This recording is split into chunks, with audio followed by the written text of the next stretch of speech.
Well, Danny, how was media day yesterday? Did you have fun? Oh yeah, it was a fun little time. Sure, you all get together with your friends. It's like the first day of school. It is like first day of school. What's up, buddy? I'm gonna sit by you. Guys are literally taking photos. Sure. That's a real thing that happens. I will say there was a rather large Chinese media cohort. I'm sure there was. Victor, who's worked for Tencent for a little while, for a couple of years now, he's been around the team for a little while. He's back in another capacity. He's a great kid. I was like, "What's it like? It's not just you, man." It's like he's like, "Yeah." ESPN China was there, and they literally had So we have, for those who don't know, like the media press conference room, which you guys saw if you watched the stream yesterday. That's the dining room / press conference. So that's where all of us will eat pregame, and then they clear it out and they turn it into the media room postgame. And then there's another media room. It's like our media workroom. The ESPN China took over the media workroom. Wow. They had a bunch of people in there like doing stuff. And then this is like Ichiro in 2001. Yeah, it's very much so. Like Shohei in Anaheim. Hansen got up and did his press conference, and then he went and did one separately for ESPN China. So like there were some different things about it. There was also just more people in the room locally because there's some excitement, but there's also like real interest. There are more storylines and more unique things to look at for me since probably 1920.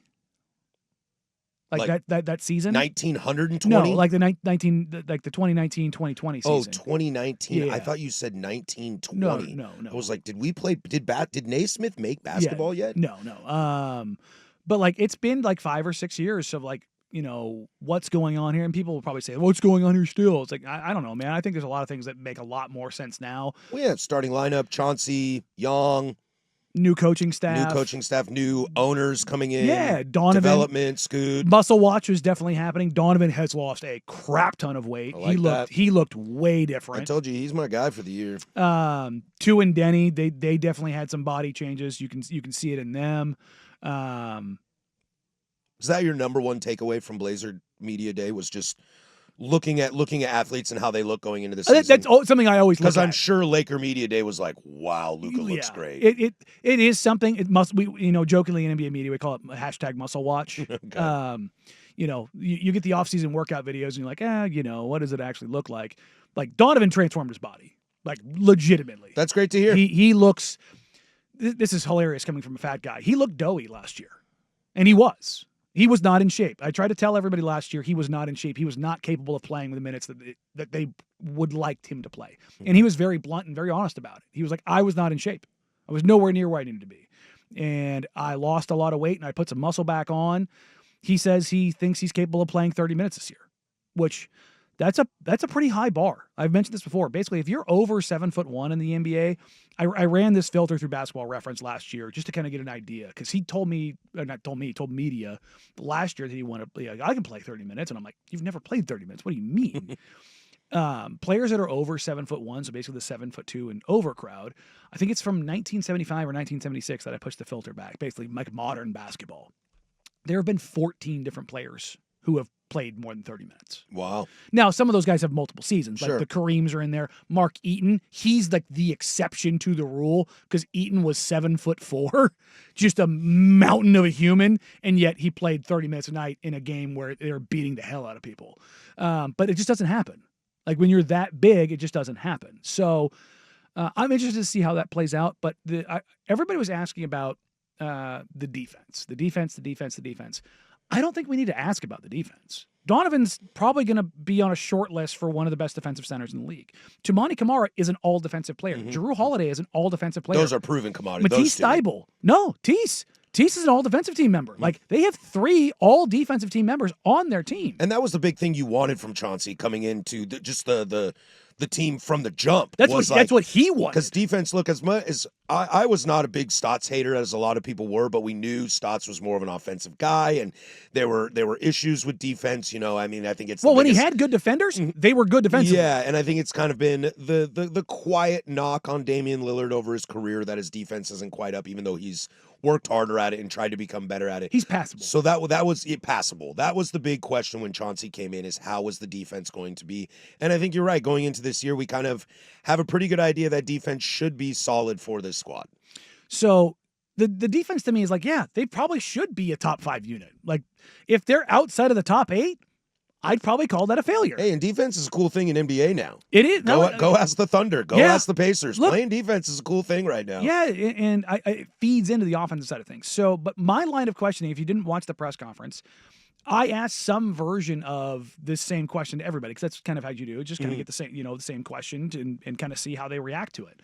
There were some varied answers, but the question was some version of, you've got new assistants. You've got St. Andrews and you've got Splitter. Tiago Splitter was running Paris basketball last year, and they had I want to say the third best offense in that league last year. Thomas Isola, who's now coaching the Memphis Grizzlies, he was the previous head coach. They had the number 1 offense out there the year before. And then St. Andrews is what everybody kind of calls him.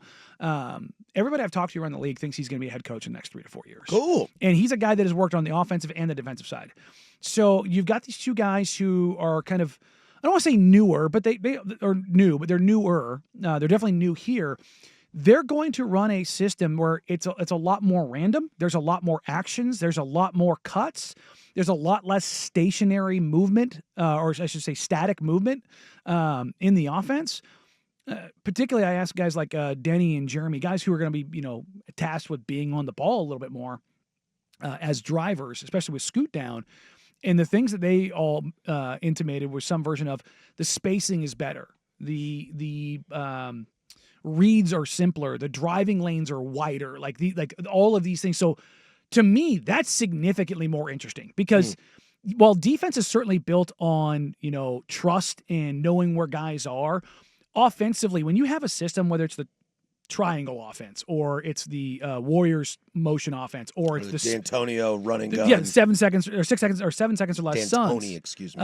Then the Spursian offense, the beautiful game. Like, yes, they all have MVP caliber players. Yeah.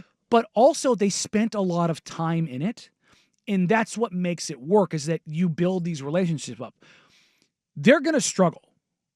Like, as they figure things out, you're going to be like, oh, that cut should have been here, or it should have been later, or, you slipped a screen where I thought you were going to pop, like those kind of things they're going to have to work through. But I'm interested to see just how effective they can implement it and how quickly they can implement it, and just how much that kind of trickles down through the team, because it is going to be more egalitarian. I asked Tease about this, Matisse Thybulle, and Tease was very specific. Like, guys like me and Tumani, who have historically been stuck in corners, like he wasn't talking about just this team, but just in the NBA. He goes, it allows us to have more buy-in because we know, hey, we might get to touch the ball here. And you can say, well, you're a professional, you're being asked to do X, Y, and Z. It doesn't matter, man. It still messes with your mentals. And so I'm very interested to see, because this is what guys are saying now. What does that translation look like? That's the thing I'm very interested in, because defensively, I'm not worried. Defensively, I think they're going to be a very, very, very good defensive team. I will honestly be shocked if they are not a top 8 defense. If they're not, either they got injured or they really screwed up. Because they have the personnel for it. Well, I think that's one of the best benefits of, that's probably the best case scenario of Scoot being out for a little bit, is Drew in that starting lineup continuously will help set the tone. Him along with Tumani, etc. And Jeremy Grant. For everybody fighting with me over this. If you didn't listen to the press conference yesterday, well... Jeremy Grant, I'm pulling this quote off off Oregon Live, the Oregonian. When asked about if he thought he'd be back in Portland, Jeremy Grant smiled, said, probably not. I definitely didn't, but I'm happy that I'm here right now. The way the team is constructed, the way the team is structured and everything, the changes that were made, I think it's beneficial for me and our team. Yeah, no. Positive outlook. No, I don't expect anyone on media day to come out and be like, you know what? I hate this team and I hate everybody I play with. Look, I've got a pretty good relationship. Screw you guys. I'm going home. I've got a pretty good relationship with JG. I mentioned it throughout the summer. Honestly, before we started doing the show, anybody who would ask me, like, Jeremy's probably gone. We all thought so. Yeah, I mean, people screamed to the heavens at the deadline. Why wasn't he moved? I don't think I'm talking out of turn when he told me he was probably gone. Yeah, that was at the end of the season. I talked to him a couple of times after that, but he wasn't happy. And he wasn't the only one. Anthony wasn't happy. Jeremy wasn't happy. Shaden Sharp wasn't happy. Anybody that was happy, I'd be pissed off. Well, it wasn't just the result of the season. It was the offense. The Blazers moved to a very analytically driven offense last year. Based on effective field goal percentage by location. Basically, what that means is you can go to cleaningtheglass.com and see this for yourself if you want to, if you got a membership there. The way this data is presented is if you shot league average from these spots on the floor, where would you be in effective field goal percentage? The Blazers were tied at first because their shot diet, their shot profile was almost exclusively threes and rim shots. Mid-range shots disappeared. Guys like Jeremy, Shaden, and Ant, where did they get going?